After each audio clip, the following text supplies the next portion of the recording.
Welcome back to the vlog. We're going to be playing at Capital Casino again today, playing in the 1-3 game.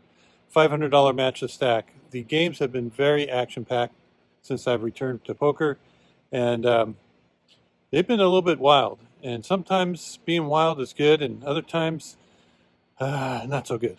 Anyway, sit back, relax, enjoy. Here it comes. We're back at Capital Casino in Sacramento, California. It is my favorite casino to play in. If you're in the neighborhood, please stop by. We buy in for the 1-3 game for $500 and get involved in the very first hand where we're in the big blind. After 6 players limp in, I raise to 25 more with my pocket tens, just hoping to thin the field, maybe get it to heads up, or maybe 2 players at most.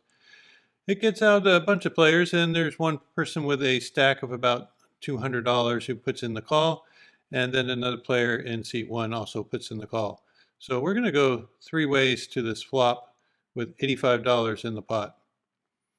Not quite sure what there would be limping and calling a $25 raise with, but when the flop comes 9-7-3 with 2 diamonds, I figure it's a green light to go ahead and bet. I decided to go about half pot. So I put out my bet, 45. First player thinks it over for a bit and puts in the call for the 45. Thinking that maybe he has either a hand like a 9, maybe even a 7, or more likely some sort of straight or flush draw. Second player thinks for only a brief minute and sticks in the 45. It doesn't seem like he is too strong.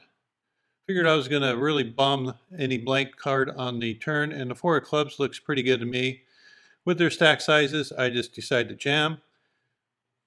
First player insta calls, next one insta mucks, and I said, wow, fast call, you must have me. And he says, yeah, I turned it. And he turns over 5-6 offsuit for a turn straight. So not off to a very good start our first hand. We double somebody up and on to the next one. There is a $6 straddle. The player from middle position opens to 21. He has about a $200 stack. I look down at ace king. I put in the 3 bet to 60, trying to get it heads up with this player. Player on the button goes into the tank for a long time and finally puts in the call for the 60. He's a fairly conservative player by nature, so I'm thinking he has something. Feels more like a middling pocket pair, or perhaps a hand like ace queen, ace jack, maybe suited.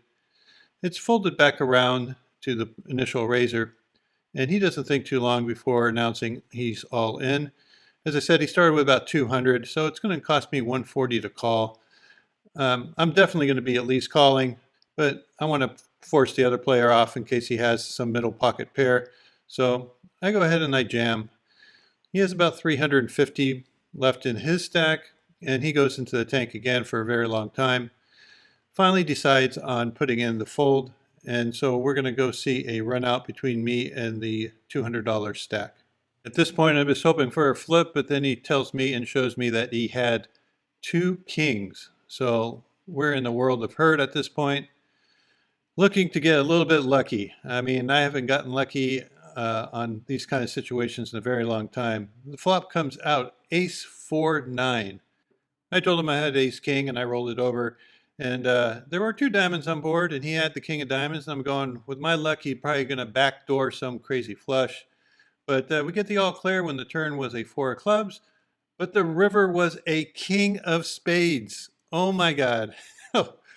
So I suck out on the flop, and he hits a 1-outer on the river and takes down this next pot. We're deep in the hole, down about $450 right now. And of course, I'm just going to try to brush it off, reload, have some chips in front of me for the next hand.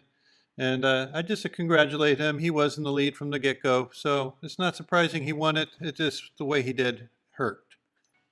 So we're in the game for 1,000. We have about 500 in our stack.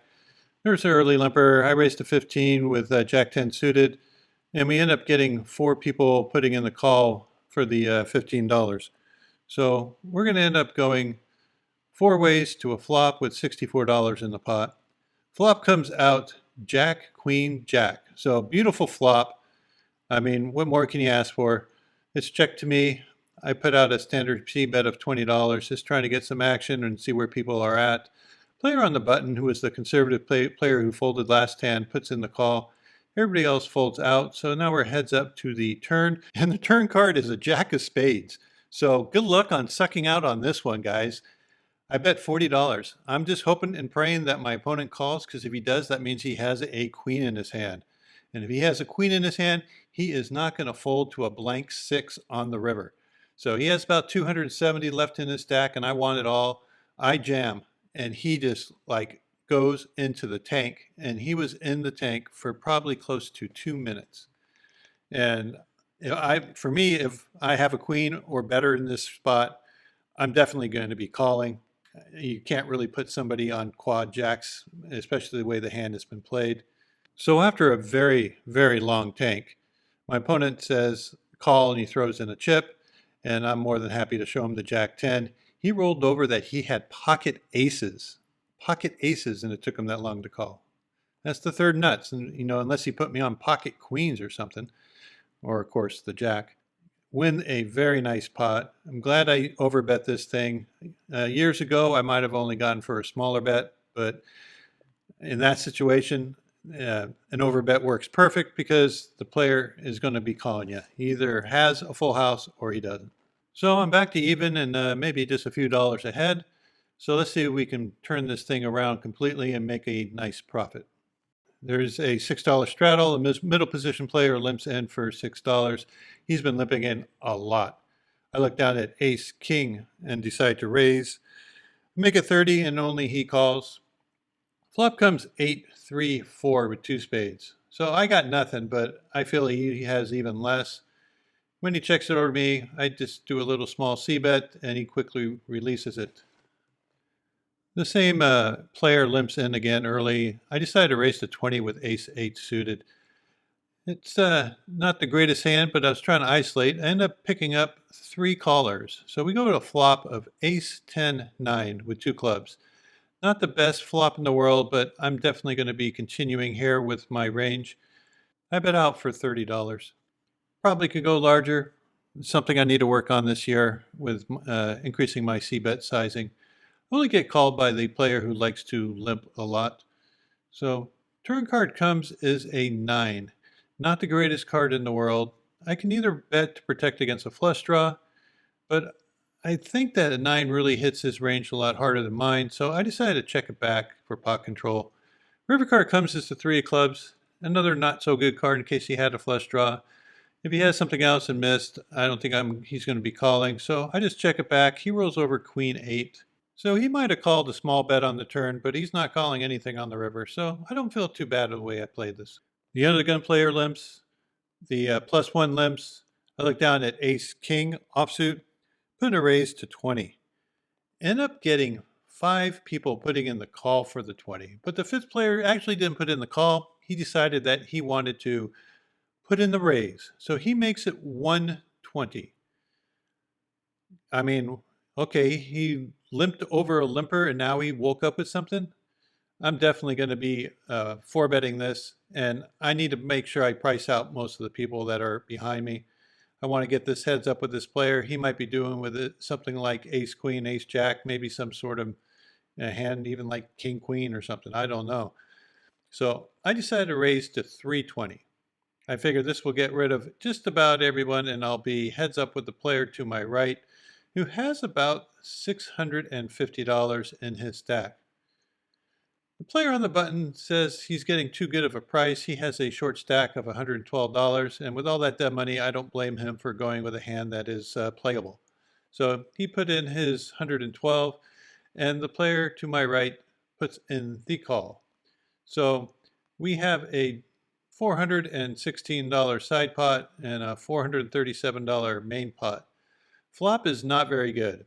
Comes queen 7 9, but it does contain 2 hearts, and I know I have the ace of hearts in my hand. So I got a backdoor flush, and I'm thinking a flush draw, and I'm thinking that if he jams, I might be forced to call this off with 2 overs and a backdoor, and he ended up checking. And when he checked, I'm thinking, okay, he can't be that strong, because if he had anything worthwhile, I think he would have just jammed with it with the stack size that he had remaining. So the weakness was all I needed, and so I jam. I think that he's going to have a really hard time calling this with, say, a hand like pocket eights or maybe a hand like ace jack. I don't know. But I'm thinking he might have some sort of middle lead pair. Maybe he has ace king like I do. I don't know. But he didn't seem like he was too excited when I jammed. So I'm hoping he folds. He does end up folding, so I know I'm good for at least the side pot. The run out comes kind of bad. There's a four liner to a straight. I'm telling him I had ace king, and the dealer pushes me the side pot, and he's looking at his hand, looking at his hand. Finally says, "Yeah, you got me." And everyone at the table was quite surprised with all those bad cards out there that ace king stood up. I was quite happy, and we are back in the black and moving forward. So it started out as a very rough day, and I was down somewhere around the $500 mark. I'm now up about $500, and let's move on. After two players limp, I look down at ace queen offsuit on the button, put in a raise to 20. End up getting two callers, so we're going to go three ways to the flop with $67 in the pot. Flop comes out, well, pretty good for our range, but awful for our particular hand. It's king, seven, deuce with two clubs. So we whiff, unless you want to say best no pair wins, and it's check to me. I'm going to continue because it is good for my range, and I put in a C bet for $20, and I get one caller from the player who is the first limper. He has a pretty good sized stack, so I'm going to be a little careful. But when the turn card comes is a ace of spades, and he checks to me, I figure this is a green light. He might be calling with something like a ace high flush draw. So I'm going to go for some value with a $50 bet on the turn.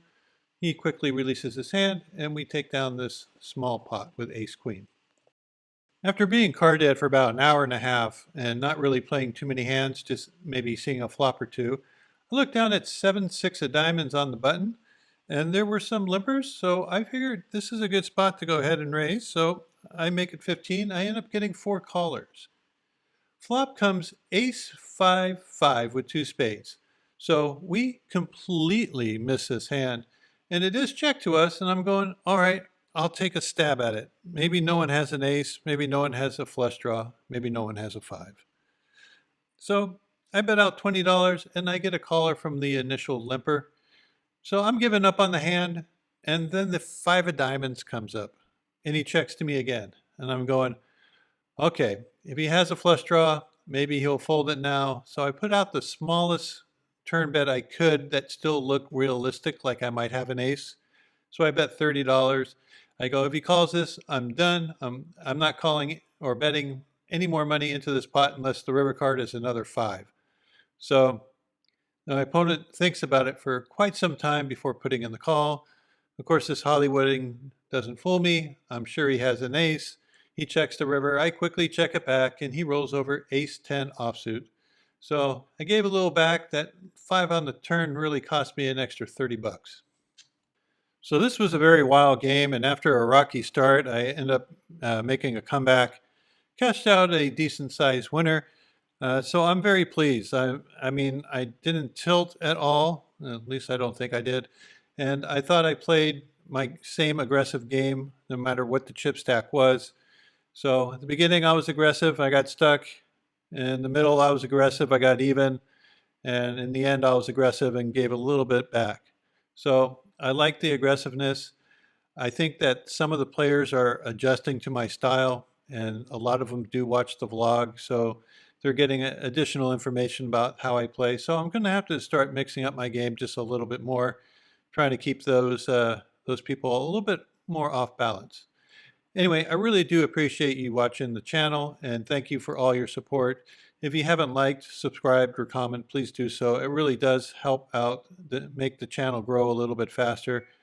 And I'm really excited about where this channel might be going in the future, and I hope you come along for the ride. Until next time, good luck at the tables, and we'll see you soon.